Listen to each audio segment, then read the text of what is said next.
We watched some football yesterday, and I'm pretty excited to talk about it, Rube. You guys should have seen Dave yesterday. He was just in his element. He had just a big grin on his face for the whole hour and 22 minutes we were out at practice or inside at practice in the bubble. But yeah, it was good. It was good to get out there and actually see the 2025 Eagles for the first time. Yeah, most of them were there, and we'll get into some of the observations from that. We had some press conferences, too, we want to talk about. And then a little bit later in the show, we have something really fun, a bunch of submissions for casting the Tush Push meeting in Minneapolis. I'm looking forward to getting into some of that. This is the Eagle Eye Podcast, by the way. We're presented by Nissan. He's Reuben Frank, and I'm Dave Zangaro. But Rube, let's start with the actual football practice we got to watch on Wednesday. Like you mentioned, it's been raining every day. If you live in this area, you know you're probably sick of it. It just rains all the time. So practice moved inside, some limitations in that bubble, but still kind of exciting. Yeah, it's a big roster. I mean, it's bad enough having practice indoors when there's 53 or 60, whatever, with the practice squad. But when there's full roster like this, it's not ideal. But yeah, they got some good work in. There was a lot of individual, but we did see some 11s a little bit there, and it was great to see. Yeah, they kind of follow this format in these spring practices. It's not atypical. A lot more 7-on-7s than 11-on-11s because they're not in pads, and getting all 11 in there, not super important. Those guys can get more work done in their individual drills, but they went through stretch and they go through individual drills. They do special teams, 7-on-7, 11-on-11s, and then they go back and do more 7-on-7s, even some situational work in this practice. Yeah, and I'll tell you what, with this kind of practice, for me, it's almost as much fun as watching individuals than the 7-on-7 or 11-on-11 stuff, just because, well, first of all, they're right in front of you. And so you're like, I mean, when the D-backs and then like the tight ends where they were doing some specific drills, it was really cool because you're right next to them. And you can kind of get a really up close and personal look at it. But it's all fun. It's all interesting. It's all revealing. And, you know, there's a lot of information there that you're kind of trying to process. Dave does that in his obs, but it's a lot of fun. Yeah, so let's just go through a little bit of what we saw. And as a reminder, these are voluntary practices. All of the OTAs are the only mandatory day of the spring is they have one mandatory mini camp day, and that's on June 10th. So everything else is technically voluntary. I say technically because if you're someone who's on the bubble, you better show up for most of these days. To put it lightly, the team can't say that, coaches can't say that, but let's be honest, there's an understanding that voluntary only goes so far. No doubt about it. All right, so some of the guys who are not there, Devontae Smith, Lane Johnson, Landon Dickerson, and Reed Blankenship, fine. No problem there. I'm sure those guys have been around. Devontae, he kind of pops in and out during the spring. You don't really care about Lane not being there. Landon is coming off that injury in the playoffs. And Reed Blankenship, I'm sure he's been around. We've seen him in some social videos. But if he misses one day that we happen to be there, not a big deal. But yeah, the other guys who were not there, we'll get to the big one in a second. I want to spend a minute to talk about him. Ben Van Sumeren, not there. Was looking forward to seeing him as a fullback. He's coming off that knee injury from last year, so very possible he's still recovering from that. Avery Williams, kind of surprising not to see him there. He was listed as a receiver on the roster, which is notable because on the Eagles roster on their website, and when they signed him, they listed him as a return specialist, but they put him with the receivers. Maybe Nick Sirianni just said, hey, Avery, I care about you too much. I don't want these guys to see all the ways we're going to use you this year. I guess there's that. It could be anything. I mean, he could have had a prior appointment, anything, family thing. Who knows? Not super concerned about him just yet. Bryce Huff was not there. And we've talked a lot about Bryce Huff. $17 million per year, signed a 3-year, $51 million contract last season. Didn't have a very good season, had that hand injury along the way, comes back, he's healthy, and ends up being a healthy scratch in the Super Bowl. it seems like a bad signing, and maybe it's a bad signing because he can't play. Maybe it's a bad signing because him and Vic Fangio don't see eye to eye. Maybe it's a bad signing just because he's not a fit in this defense. Whatever it is, it was ugly in year one, and you're thinking if there's any way he's going to make this team and be productive in year two, probably got to be there in the spring. Yeah, and look, there are, I guess, a handful of explanations. One, either the Eagles told him, "Look, just stay away. We're trying to trade you. We don't want you to get hurt." And in a meaningless, not meaningless, but in an OTA practice in May, he could be hurt. Obviously, the hand is healed because he was playing after that. Maybe he got hurt during the offseason. They certainly won't tell us. Or it could be that he just doesn't want to be here and he's looking for an escape hatch. So, none of them are really, and it could be something as innocuous as he's been to, he was at practice on Tuesday and he just had a meeting with a personal obligation that day. That's possible, but it's not a good look. If you're Bryce Huff, you better be there. You better find a way, if it's at all possible, if you're healthy, to be at practice as much as you can, because you're trying to save your career here, or at least save your career with the Eagles. So without knowing exactly what the situation is, it just doesn't look good. Does his absence on Wednesday push you more to my side that he's not going to be here in 2025? Without knowing exactly why, or, if he's not there June 10th, then yes, I'm not ready to go there yet, but yeah, I guess I'm getting closer. Yeah. To me, it's always just seemed like a weird situation between him and the coaching staff. I don't think it's a good situation.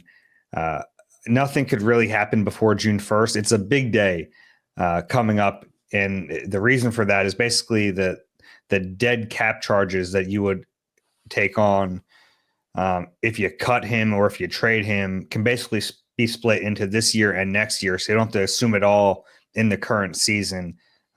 So without that, like the Eagles probably would be stuck with him. But once they get past June 1st, it's like you always hear like those post June 1st designations when you cut someone.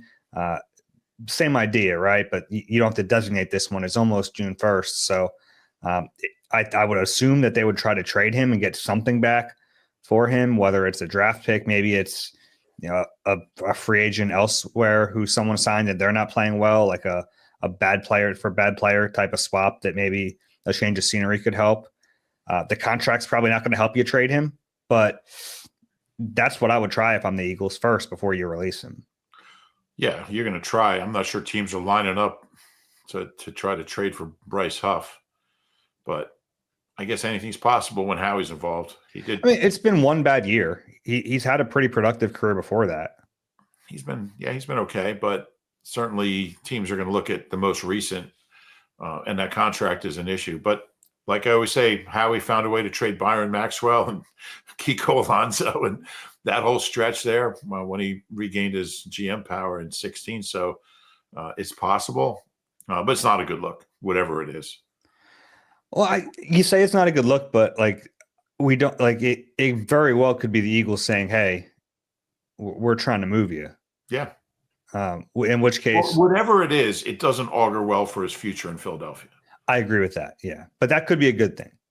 Could be a good thing for him and maybe for the team. I think that's unless if he sprained his ankle working out last week, something like that is possible. I guess. Yeah, not real likely. I don't think it's that. I think there's a very obvious solution to this. Robert Saleh is the defensive coordinator with the 49ers again. Yeah. Robert Saleh loved Bryce Huff when he played for him with the Jets. Yeah. Could it be that simple? Trade him to San Francisco where he'll play under a coordinator who knows how to use him, who wants to use him for a team that would maybe be willing to give something up for a player their defensive coordinator trusts and wants to play for him? Yeah, it makes some sense. I'm not sure exactly what their cap situation is, and if he's a guy that they can get in there, and I don't know. I mean, that might be probably the most likely destination if they do trade him. Makes sense. I don't think there's a lot of teams, though, other than the Niners, that makes sense. We'll see. Something to keep an eye on the rest of the spring. And then certainly as we get ready for training camp, if he's still here, it'll be notable whether he's there on day one of training camp. Yeah, no doubt. You know who was there? Jason Kelce. Shocking. Showed up. Gosh, he's here just as much now as he was when he played for the team. He's got nothing else to do. Yeah, he's not busy, right? He's only got 14 other jobs. Look, we joke about Kelce being around all the time, but I was curious. Now he's 2 years removed, and you wonder, like, at a certain point, the guys he's with are no longer his former teammates. Obviously, a lot of them are, most of them are, but he's there now with, some rookies and some players who did not play with him. So I think that's cool that he's willing to stick around and help Jeff Stoutland. And he was in there with Stout and the offensive line the other day. Yeah, he was right up in there. I don't think there's any negative about it. Anytime you can pick his brain, it's going to be a positive. I'm a little surprised that he's still so connected with not the team, but just the hands-on at practice type of stuff. He must really miss it. I mean, he's doing so many other things, and he's so busy, and he's so successful at a lot of things, but I think it's in his blood. And we always, we know how much he enjoyed that, maybe not practicing, but the camaraderie and the brotherhood. So he gets that without having to practice. So it's a perfect world for him. Yeah, I thought it was cool to see him. Some injury notes. Nakobe Dean and Jihad Campbell were there. Then they left for a little bit. They came back. They're not practicing yet. Nakobe Dean getting over that torn patellar tendon. Jihad Campbell has that shoulder injury. I don't know which one of those guys is going to be back first. Whichever one is, and my guess would be Campbell is going to have the first crack at that inside linebacker starting position. But for now, both just watching. And they did sit down and they were watching someone practice with Bobby King, the inside linebackers coach.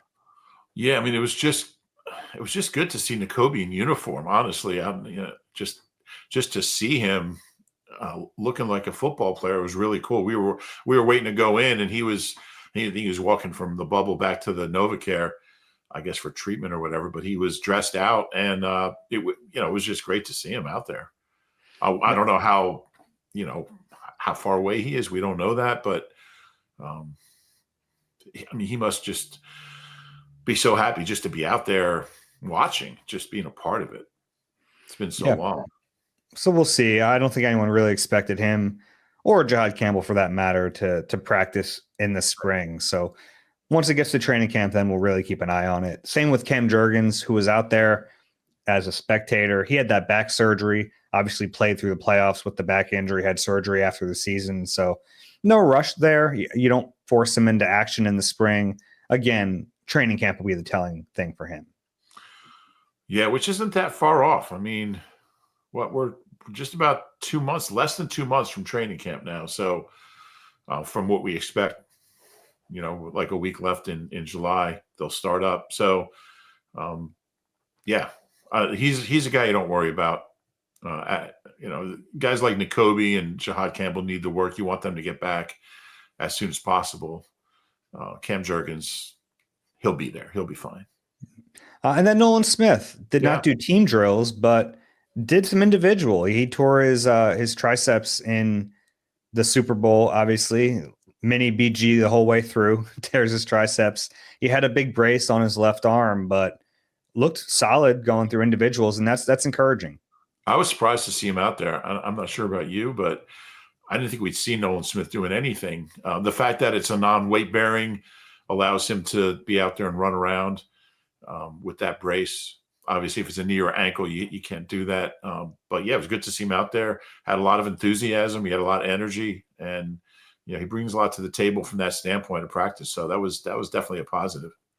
Let's get into some depth chart notes. We'll go offense first. AJ Brown was at practice, didn't do much of anything in team drills, which he probably doesn't need the work. And Johnny Wilson seemed to be not doing it.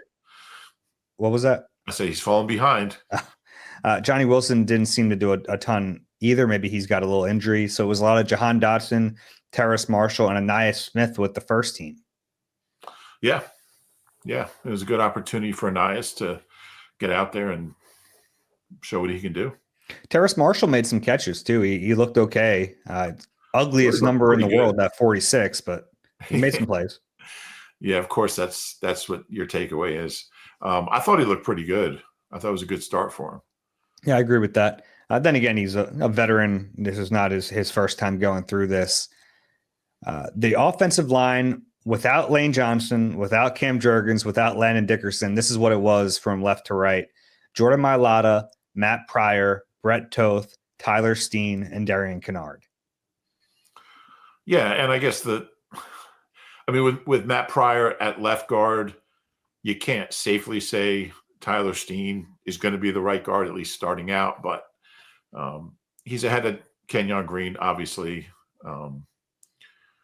I think who was it who made that comment? I guess it was Kevin Patullo before practice said something like we have all 11 starters back, which I don't know if I'm reading too much into it, but that tells me Tyler Steen is the right guard. That's just what I got from it. So I think he's most likely. We agree on that. I still wouldn't rule out Matt Pryor. They like him enough to bring him back. I think he's played well since he left here. Big dude. It's funny because you forget, like I know Matt Pryor's on the team, but then you see him at practice and you're like, oh, Matt Pryor's that guy looks like Matt Pryor is what my thought process is. Well, that is Matt Pryor. But yeah, it was interesting to see. And then Kenyon Green, who you mentioned, was the second team right guard. So notable just that he's at right guard because he played mostly on the left side in Houston. So the fact that he's the second team right guard at least leaves open the option for him to compete for that gig. Yeah, and it might be a little bit notable that Pryor's ahead of him at left guard. He might not even be a left guard anymore. I mean, they might want him to just focus on right guard because that's where if he's going to play anywhere, it's going to be there. So I found that a little bit interesting. Mm-hmm. Yeah, and I think that could be setting up the competition. Yeah. At least you get to see him in that spot. Drew Kendall was the second and third team center. Holland Pierce, the big Rutgers tackle, looks like a guard now. They played him at guard in rookie camp, and he was playing third team left guard in OTAs. So just something there to think about. I think that he's so big that we thought he was a tackle, but he's a guard, I think, for the Eagles. Looks like he's a guard now. Cameron Williams played left tackle, and Miles Hinton played right. So at some point, I would think that they'd want to see Hinton on both sides to see if he can maybe be a swing tackle candidate. But Kendall Lamb, by the way, was practicing. He was second team left tackle. Kendall Lamb missed the end of last season. The veteran, 32-year-old veteran, missed the end of last season with a back injury that needed surgery. So encouraging that he's at least on the field right now. Yeah, we weren't sure about him and when he'd be back. So yeah, that's big for him. He's got a lot of. He's going to have to impress him because they want to go young, but he's got a shot. But he's going to have to be really good. Yeah. The only other note I have offensively was Dorian Thompson-Robinson was QB3 over Kyle McCord. Wouldn't read into that too much. You kind of make rookies earn it. Yeah, that's not surprising. The veteran, what's he in his third year? Out of UCLA, he's going to be ahead of the rookie late round pick. Defensive depth chart notes, and this is the first one I want to talk about for a minute. Cooper DeJean got some snaps as an outside cornerback when the Eagles were in their base package, meaning there were 4 defensive backs on the field. He still got most of his work as the nickel when they were in nickel, but I think that's notable, and it's a possibility I've brought up, and I've been people haven't liked whenever I bring it up, but I think it's definitely in play this year. Yeah, you've been on that for really since the season ended, or since they moved on from Slay.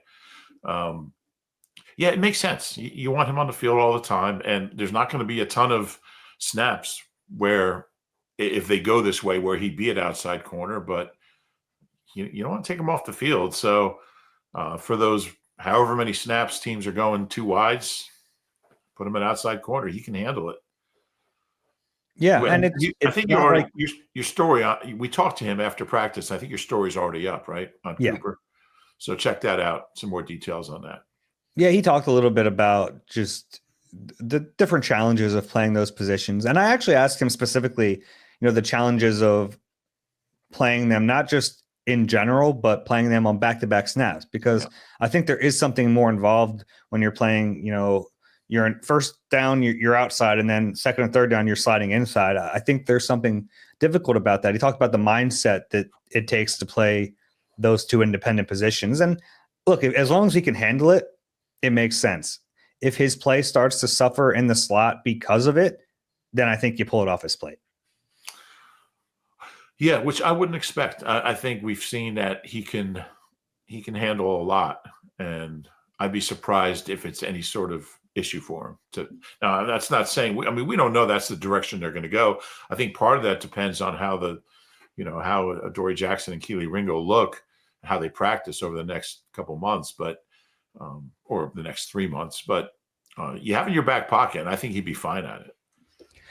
Yeah, and so we know what we're talking about in terms of how many snaps from week 6 to 17 last year, which was basically his starting time in the regular season. He played 84.4% of their snaps. So he's already playing a ton. We're talking about the remaining 15% being as an outside cornerback. So it's not even that much. Yeah, it might be 10 snaps a game. But I think physically and mentally he can handle it if that's the way they go. The question basically becomes, would you rather have Cooper DeJean on the field 100% of snaps or Kelee Ringo or Adoree Jackson? Speaking of, yes, Adoree Jackson got the first crack at that outside corner job. And a minor note here, they had Quinyon Mitchell on the left side. So they've moved Quinyon, at least in this practice, from right to left where Slay used to play. And now Adoree Jackson and Kelee Ringo are fighting for the right cornerback spot. It looks that way. I mean, it's one practice, so who knows? They might be mixing stuff up. But that was notable to see. Key was asked about that, about playing left as opposed to right. He didn't say a whole lot. He's a quiet guy, but yeah, there's no reason he can't handle it. It's a little adjustment, but and I think there might be a day where he's traveling, and so that that's kind of a head start on that if that happens. Is there a chance that is this year? It could be. I think he's enough. There's enough of a gap between him and the next corner that it would be worth traveling him, even if it's not into the slot because you have a good nickel corner. But if he travels side to side, I think that's in the cards. Yeah, and if you're going to do that, may as well get him snaps on both sides. I mean, we know he's comfortable on one side because he played at an all-pro level last year, but there's no reason he can't handle both. But again, it's kind of like, with Cooper, inside and outside, you're going from right to left, snap to snap, possibly wherever the top receiver lines up.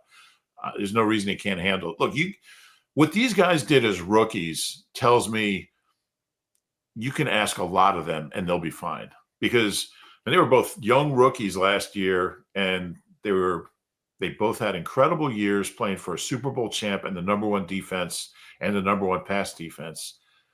So in year 2, you're going to ask them to grow and do more and be better, and they're going to be up for it.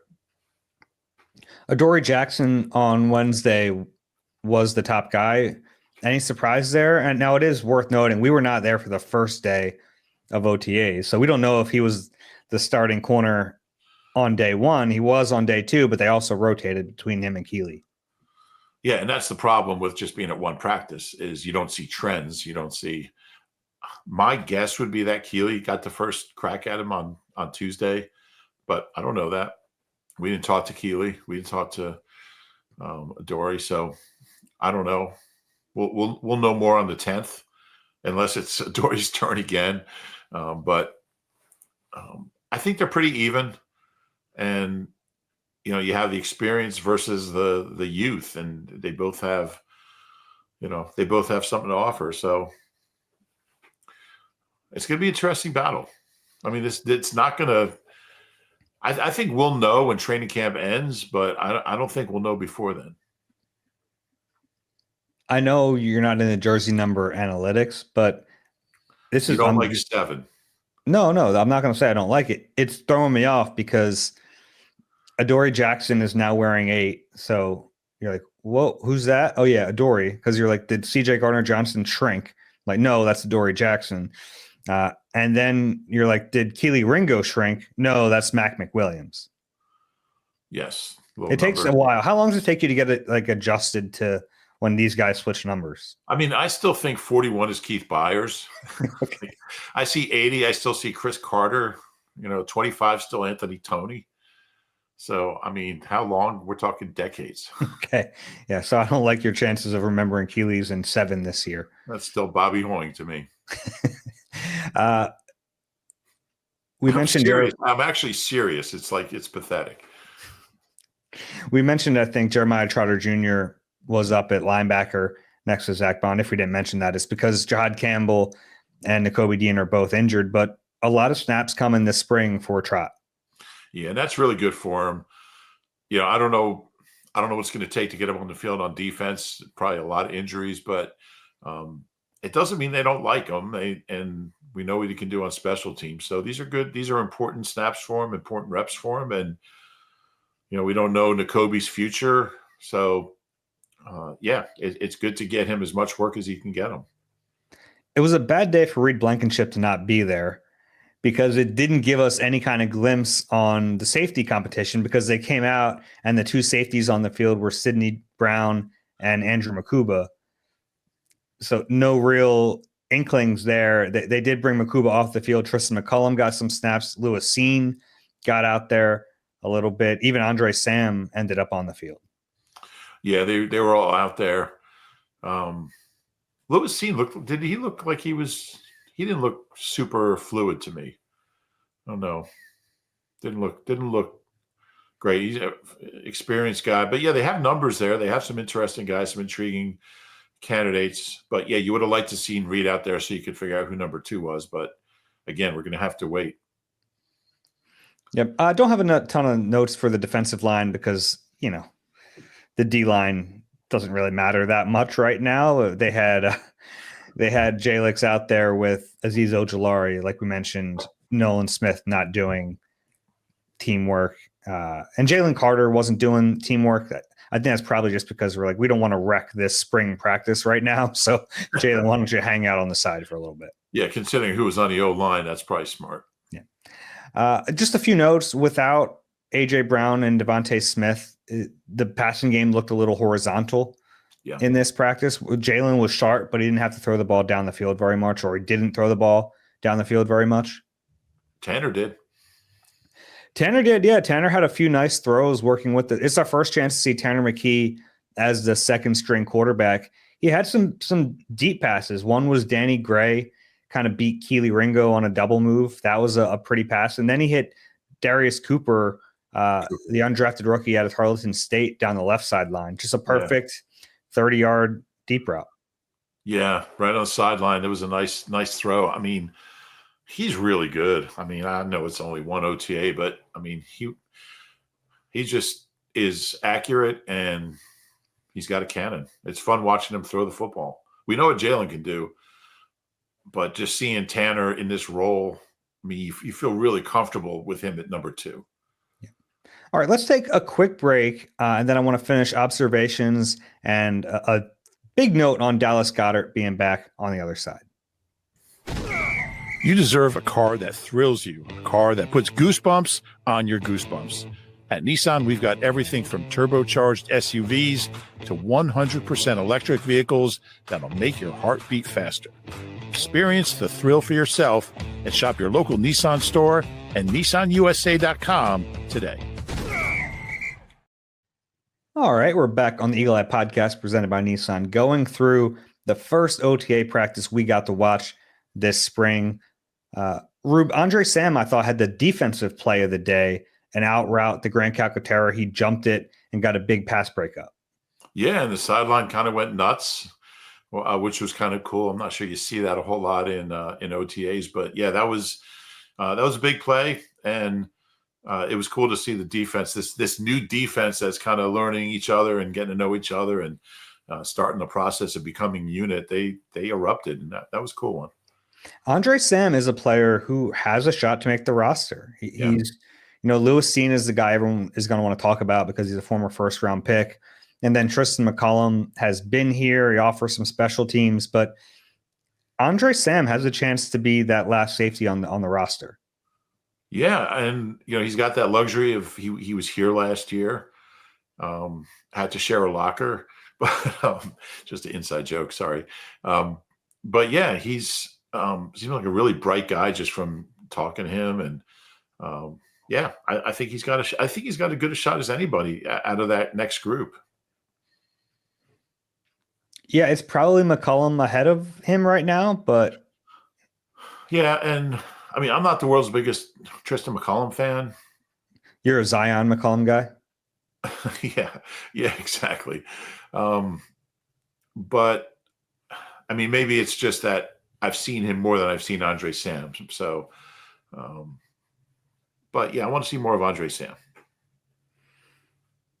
Dallas Goedert had a big day, and I think a lot of it was because there was no AJ and no Devontae, but Dallas had a big summer in 2024. It didn't quite work out that way for a lot of the season, but obviously still a really productive player, and they're happy to have him back, and I think he's happy to be here. Yeah, and we did talk to him after practice, and he had that one drop over the middle, but I mean, he's still really good. And I think yesterday kind of reminds you just like this guy, when he's healthy, I still think he's a top 10 tight end in the league. He's probably not top 5 anymore because there's some young guys coming up who are really big time players. But when you factor in the blocking, which a lot of these young guys, it's not really a big part of their game. He's close. He's close to that level. So it's a big year for him. And, if he can stay healthy for most of the season, just give you 12, 13, 14 games and not miss half the season and be that like 50 to 60 yards per game guy, which I think he can, he's going to make himself some money a year from now. But for now, I mean, he's just seeing him out there when there were times that it looked like there was no way he was coming back was really cool. Yeah, and he was pretty honest about, he needed it to be a number where he felt he deserved. And most players aren't that open about it. They really don't want to talk about the money aspect of it at all. But he was honest. Like, yeah, there was a number they needed to hit for him to feel comfortable about playing with the team this year. And it was going to be a pay cut. He knew that, but it couldn't go too low. So I appreciated his honesty about that. It was unusual to hear him talking. Now, he didn't talk specific numbers, but you can figure them out because we know what he was going to get. We know what he did get. He said, he didn't feel like he should make less because he's still as good a player as he was. Now, he is making less, a little bit less, but it's a fair deal. And I think it's hard to go by average annual and it's a 1-year deal, but he's still going to be one of the higher paid tight ends in the league. I think it puts him 13th. And that's probably where he belongs. We kept saying, if he wants to be back and they want him back, you just think that, and look, we know Howie is a good GM and his agent did a good job on this and they found that common ground. Dallas said something really interesting about just how respectful the negotiation was and how he was in touch with Howie and how he just was spelling out everything and just where they were and, asking Dallas where he was, what his thinking was. It sounds like both sides, because these things, and I asked Dallas about this, these things can get really ugly. And when they do, they usually don't get resolved like this. The player ends up getting traded or cut. It never descended into that. And he was frustrated. And he talked about, what did he say, sitting on the couch in front of the TV, staring blankly at the TV, just kind of wondering where he's going to be next year. It wasn't easy for him. And he talked about that. Like you say, he's very open about it. But when you have both sides after the same thing, at least you have a chance to get it done. And, your hat goes off to both sides for being patient and communicating and being honest and not letting it get ugly and ultimately finding a resolution. Yeah, well said. They're a better team with him than without him. So they're happy to have him back. It was funny. I asked him about the Josh Sweat situation and if that was something That was great. he looked at and he was like, I didn't even realize that was similar to Sweat's. But it's like for us watching it, like they're almost identical situations, right? Yeah. Need a pay cut. You have a chance to cash in on the 1-year deal, basically. But he said he had no idea that Sweat even kind of went through that, which is funny. It was funny because he started trying to answer it, and then he's like, I don't really know Sweat's situation. But he did compare it to Avante Maddox, who, they used to live together. They both came out 18, and they're very close. They actually released Avante before re-signing him last offseason.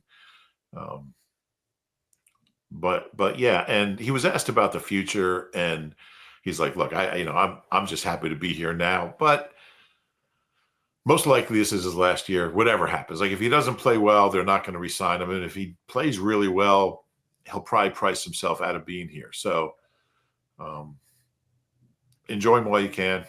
I think he's like 10th all time in catches in Eagles history. So he's one of the just a really, really good player in Eagles history.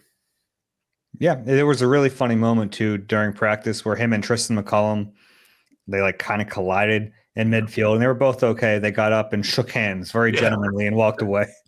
I don't know if I've ever seen it was an actual handshake. Like it was a real handshake. Yeah, you see like high fives or fist bumps. They shook hands. They like completed a business deal in the middle of the field. That's what it was like. I like those as well. Little silly observations. My stupid observation of the day was the Eagles long snapper, who's big, by the way, a big dude, quite an arm on him. He's got a rocket, but he also go ahead. Yeah, he was fielding some kicks and he was throwing the ball back like 40 yards with ease. He also can't catch a football to save his life. Well, it doesn't matter, but he dropped like 9 straight, like he like throws or kicks he can't catch a football. It's hilarious. So when they run the trick play, he's gonna throw the ball. He's gonna somehow. With his arm, they can run it from like the 40. He can toss it in the end zone. But he's got a rocket. Yeah, that's all. It was a fun day. How about before practice, we actually spoke with Kevin Patullo for the first time, his first press conference as the Eagles offensive coordinator. His first press conference since he's been here, probably. Sure, yeah, press conference. But he's spoken publicly. Yeah, he's done Super Bowl. He has, sure. Yeah. He's done interviews. Yeah. Any takeaways from what Kevin Patullo said? Well, I liked your question, and you had told me what you were going to ask him, and you did. And what's the biggest difference between? Like, we know you and Nick have all these similarities. They even look alike. They've been together since 2018 in Indy. You asked him what's different about you and Nick, and I liked his answer. He said, our brains work really differently, but that's a good thing because, I think what he was trying to say was if you think exactly like someone, you're not going to be able to bounce ideas off each other. He says, we can do that because we do think differently, and we both listen to each other and we learn from each other. And that's what you want. You don't want an offensive coordinator who's thinking exactly like the head coach. He wasn't super specific. It's kind of hard to be, but I thought his answer was interesting. I think that's ideal. And he talked about the other coaches, like he talked about Kellen Moore, and just how much he got out of that relationship because they come from completely different offensive schools. And he said that was really good for him. He said he didn't know him. He didn't have any relationship with him before Kellen got here last year. And he talked about how much he got out of that relationship. So he seems like a guy who's really open to learning and open to new ideas. And he said it's really important. You have all these great coaches, so use them and learn from them, and that's all part of growing as a coordinator. So I like what he had to say. I mean, he's not Shane Steichen up there who's going to like fill up the notebook, but I thought he articulated pretty well why he's here and what he's going to do. He talked about some of his other influences. Chan Gailey is a big one for him, probably the most formative. And he said Chan Gailey, and now obviously Nick Sirianni being with him as long as he has been. I have a theory I wanted to run by you that The last time the Eagles promoted someone from within to this job was Brian Johnson, who may have had different ideas, but seemed like he might have been a little handcuffed by being the offensive coordinator under an offensive head coach. Do you think Patullo's history with Sirianni and how close he is will allow him to push his ideas a little harder than maybe Brian Johnson was in 23? Yeah, I don't think there's any question. And yeah, I do. I don't think there's any question that's going to be the case. I also think it's likely that I think Nick's a better listener and a better collaborator than he was back then. And I think he might realize that he could have handled that a little better. We've talked about how Brian Johnson was probably a scapegoat more than anything. And that it's not fair to just pile all the issues at the end of the season with the offense on him. I think it was everybody. And I think Nick had a big part in that. So yeah, I think it'll be Brian Johnson had been here as QB's coach, but it still seemed like he was an outsider, and I don't feel that way about Patullo. Yeah, something to keep an eye on. Honestly, I don't think the offense is going to look a ton different than it has in recent years, but if there are minor differences, maybe we can attribute them to the new OC. Yeah, I'm curious how much it will. And he said, I think I asked him about that. He said, you want to look different no matter what, even if you have the same coordinator, you want to look different every year. So I'm curious how it will look different. The only other thing from the press conferences I wanted to bring up, we talked to Jalyx Hunt. I found some of his answers fascinating about figuring out how to better his technique and to play with a style of his own. Yeah. So pass rushers to me are really intriguing with the way they kind of look at their craft and figure out how to get better and to come up with pass rush plans and perfect their moves. The fact that he seems this geeked up about talking through this stuff in year 2 of his career is really exciting. I thought so. I mean, he was terrific. It was a really good conversation with him. He was very, very open about how much he wants to grow from last year. And he's I didn't really know what I'm just paraphrasing, but I didn't know what I was doing last year. And I want to learn from the guys around me more than I did. I want to vary my moves more. I want to have more of a plan. I loved his outlook.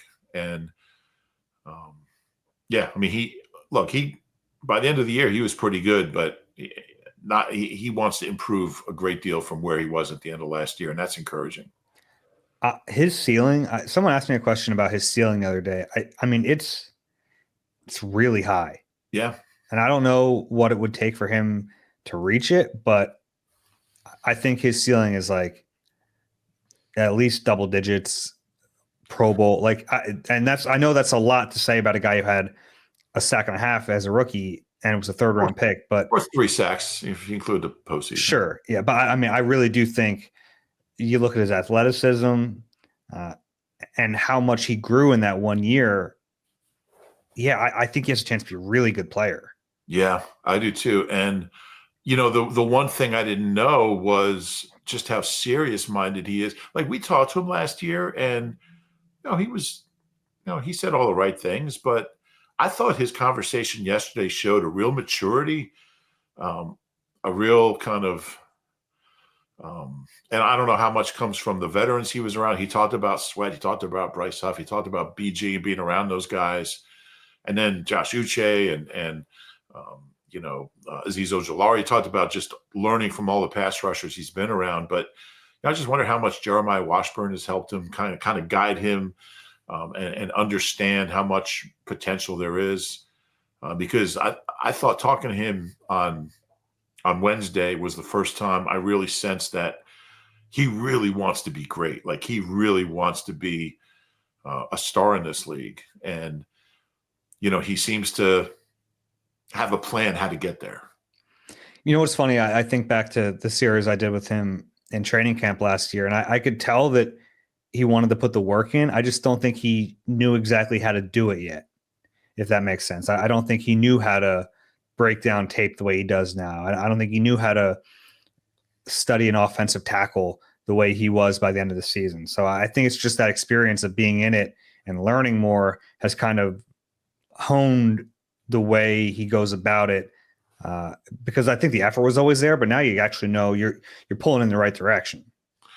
Yeah, he was funny. He was talking about Lane and how helpful Lane has been. He said, I can't get within 4 yards of the quarterback when I'm going up against Lane, which is pretty funny.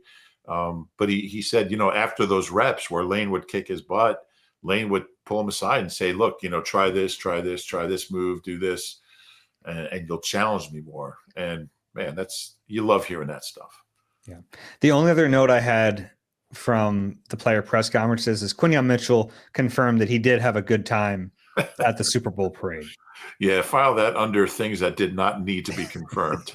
But, everyone knows you had a good time, Q. Yeah. Yeah. One thing from practice I wanted to mention, just going back, A.J. Dillon's legs. Yeah. Has any team ever had two running backs with like tree trunk legs like this team has? And look, I don't know how healthy he's going to. It was good to see him out there. It was good to see him full go. And he looked fine one day. But man, he is built. He is him and Saquon. He actually has bigger quads than Saquon, which is insane. He does. Yeah, the quad squad, right? I mean, I don't know what his role is going to be. I don't know. Has any team ever had two running backs that are like 240? I mean, it's like, it's like not what the modern NFL is. But if he can be healthy and be productive, that's quite a tandem. Will Shipley looked good, by the way, catching a lot of balls out of the backfield. Looks really smooth doing it. Yeah, and that's going to be his role. I mean, I don't know what kind of runner he's going to be. And if it doesn't work out with Dillon, I guess he has a chance to be running back too. But he catches the ball really smoothly, really naturally, very easily. He doesn't fight it. Very natural pass receiver. All right, let's get to the thing I've been looking forward to all podcasts. We saved some time here. Eagle at NBCUni.com. On the last pod, we talked about, it was my idea that as I was hearing about all the details that flowed out of that Tush Push meeting in Minneapolis, it would make for a heck of a play or a movie or an SNL skit. And we decided to ask you guys to cast the main players of that meeting. And boy, did you guys come through. I have a ton of emails to get through, some really well thought out. Let's just get into it. First one is from Ray, and he even gave us some photos in the email. I'm not going to show them here, some side-by-sides. But Jed York, played by Matthew Broderick. Although reaching his peak in the late 1990s to early 2000s, Matthew Broderick has the acting chops to portray the cocky finance bro who overtakes the family business. Jeffrey Lurie, played by Stanley Tucci. Stanley Tucci is the only actor who can bring both the grit and polish of being a Philadelphia sports team owner. His great use of sass and articulation can complement how Lurie navigates his way across the NFL owner landscape. Okay. Jason Kelce, as played by Chris Pratt. It is really difficult to find someone who can embody what Jason Kelce stands for and means to Philadelphia. However, being able to handle serious roles with some well-timed comedic relief, perhaps Chris Pratt can come close. And then his final one is Lawrence Fishburne playing Troy Vincent. Troy struggles between his responsibilities in representing his new role and being loyal to an owner who took a chance on him as a player and forever left his mark on the city that loves him even after he took off the jersey. Fishburne can not only pull off this internal struggle, but also has the ability to chastise Jeffrey Lurie when he oversteps. Okay. Really well thought out. Yeah. I like the vignettes. Okay, so next one is from Ed. Love the pod. You guys are great breaking down what's going on with the Birds. Keep up the great work. Here we go. Jeffrey Lurie, Michael Keaton. Jerry Jones, Billy Bob Thornton. He says Michael Caine was a close second, but the British accent cost him. Troy Vincent, he says Denzel is the easy call, but he's going with Jamie Foxx. Jason Kelce, he can pull it off. Let Jason Kelce do it. Dan Campbell, and we got this one a couple times, and I love it. Stone Cold Steve Austin. It's a good one. And Roger Goodell, David Caruso from CSI Miami fame. I like the Stone Cold Steve Austin for Dan Campbell. I think I'm going to keep that one. Yeah. Next one is from Dennis. Here are my characters to play an SNL type skit of the owners' meetings. Jeffrey Lurie would be Will Ferrell. Zach Galifianakis as Jason Kelsey. Clint Eastwood as Jerry Jones. Steve Carell as Jed York. And Dave Chappelle as Troy Vincent, being offended at Jeffrey's comment. I like the Dave Chappelle as Troy Vincent, just being flabbergasted by what Jeffrey Lurie said. I wish we had a video of that, man. I do That too. exchange. Constantine, Jeffrey Lurie as Dustin Hoffman. Troy Vincent, another Jamie Foxx. Roger Goodell as Tom Hanks, which I don't like. I think Tom Hanks is too likable. Jerry Jones, Billy Bob Thornton again. Nick Nolte playing Mark Murphy. Another Stone Cold Steve Austin for Dan Campbell, and another vote for Jason Kelsey as himself. Okay. What do we have here? Gary has Michael Keaton as Jeffrey Lurie, Jerry Jones as Clint Eastwood, and Idris Elba as Troy Vincent. Idris Elba. Yeah, Okay. if I'm Troy Vincent, I'm like, yeah, I think Idris would do a good job. Makes me look pretty good. He's a good singer, by the way. Idris Elba? Yeah. I didn't know that. Yeah, he's got some albums out. Can I share mine here from Yeah, sure. my pal Mizuki? We got the email from Mizuki. Oh, we did. Yeah. Okay. You want me to get to that one? Yeah, let's get to that one. I got to find it. I think I got it. Do you have it in front of you? Because I can't find it now. Oh, I have it here. Okay. Jeffrey Lurie is Anthony Hopkins, or Anthony Hopkins is Jeffrey Lurie. Jeffrey Lurie's Anthony Hopkins. Zach Galifianakis as Jason Kelsey. Christopher Walken as Jerry Jones. Packers owners cast of SNL. Donald Sutherland as Roger Goodell. I like Kevin Bacon as Dan Campbell. And Nick Sirianni, either Adam Sandler or Nicolas Cage. Pretty good. It's pretty good. I like Donald Sutherland as Goodell. That's solid. That's very good. Jake has Richard Dreyfuss as Jeffrey Lurie. Jelly Roll as Jason Kelsey. I don't know how Kelsey will feel about that one. Jerry Jones, while he may not be old enough, I'd love to see Colin Mockery from Whose Line Is It Anyway providing a satirical Jerry Jones performance. Kevin Bacon as Roger Goodell, and Reginald Vell Johnson as Troy Vincent. And I was like, that name sounds familiar. Who is that? It's Carl Winslow. He wants Carl Winslow to play Troy Vincent. I don't know who that is. Yeah, Family Matters? I haven't seen it. Oh, jeez. Okay. Oh, come on. Next one from Matthew. TV show. He has a complete The Office version of this skit starring Michael Scott as Jeffrey Lurie, unhinged and using sexual innuendos that offend some folks and pie charts that make no sense. Kelsey, played by Dwight, tag teaming the presentation with just substituting raw motion and yelling in lieu of a good rehearsal. Roger would be David Wallace from corporate on a speakerphone. Kelly is Troy Vincent, appalled by the comments, and Shirley Stanley would have to be playing Jed York from San Francisco, doing a crossword asking if he can go home. Best for last, Jerry Jones is Toby because nobody likes him. You're not a fan of The Office? Do you watch it? I haven't seen it, so that means nothing to me, but okay. Thank you for the submission. It's well thought out. Next one from John, and he has a title for this, and it's When Push Comes to Shove, which I like quite a bit. Another Zach Galifianakis as Jason Kelsey. Chevy Chase as Jeffrey Lurie, basically to reenact his tantrum scene from Christmas Vacation. Keegan-Michael Key as Troy Vincent. By the way, Chevy Chase is an incredible keyboard player. I just like to say that. Amazing Hammond B3 organ player. Okay. Just throwing that out there. I like when you get to a little spot where there's a little Venn diagram. Something I can actually contribute. Yeah. I don't know who most of these people are, so when there's a music connection, I'm going to jump on it. Jim Carrey as Mark Murphy. Steve Buscemi as Rich McKay. Harry Dean Stanton. Yes, I realize he died in 2017. He'll be perfect for Jerry Jones. People are having fun with the Jerry Jones one. I like it. Yeah. That's Zuki one. Here we go. This one's from Paul. Met you in Phoenix at the Super Bowl and told you about how here in LA there are tons of Eagles fans and how your podcast keeps me connected really well. Michael Keaton as Jeff Lurie, Jim Carrey as Jerry Jones, which would be funny. Walton Goggins as Roger Goodell. Mark Murphy would be played by Billy Crystal. And Jason Kelsey could be Travis Kelsey. I'm not sure Travis could pull that off. Christopher has Dustin Hoffman as Jeffrey Lurie.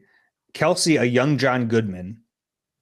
Jerry, Anthony Hopkins. He gets nominated for an Oscar but doesn't win because the Cowboys never win. And Roger Goodell, Jeff Daniels, which I actually do like that casting there. We have a couple more here. These people really outdid themselves here. They did. I should mention this is the last time we're doing this. Please don't send any more. We have a lot. Joe has Dennis Quaid as Jerry Jones, Steve Carell as Jeffrey Lurie, Jason Kelsey as himself, but Shane Gillis would be an alternate, Adam Scott as Jed York. I like the Adam Scott as Jed York. He says similar to the pain in the butt roles he played in Step Brothers or Walter Mitty. I'm going to do it one more time. Shane Gillis, he's in that show Tires. Yeah, it's his show. Yeah, the theme song, the closing theme song, was written and recorded by Chris Archibald from Bucks County, from the band Illinois and the band Archua, who I'm a part-time keyboard player for. So, good friend of mine, and actually got flown out with his band to LA for the Tires Year 2 kickoff party, and his band played. Yeah, the song's called Familiar. And it's the closing credits on Tires. So check it out. That's cool. Actually, his record release party is Saturday night at Falzer Club in Philly. All right, next. Matthew, the last one here. John Lithgow as Jeffrey Lurie. Christopher McDonald as Roger Goodell. And if you're wondering who that is, that's Shooter McGavin from Happy Gilmore. Tom Hardy playing Nick Sirianni. Kevin Bacon as Mark Murphy. Another Galifianakis as Jason Kelsey. Sterling K. Brown as Troy Vincent. Young Sheldon as Jed York. Timothy Chalamet as Julian Lurie. And the perfect play. That's brilliant. I love that. That's good. Yeah. The perfect place to close this. Gollum from Lord of the Rings playing Jerry Jones. I'm surprised we didn't get any Kevin Patullo playing Nick Sirianni. That would work. Thanks for all those. They were a lot of fun. Those are great.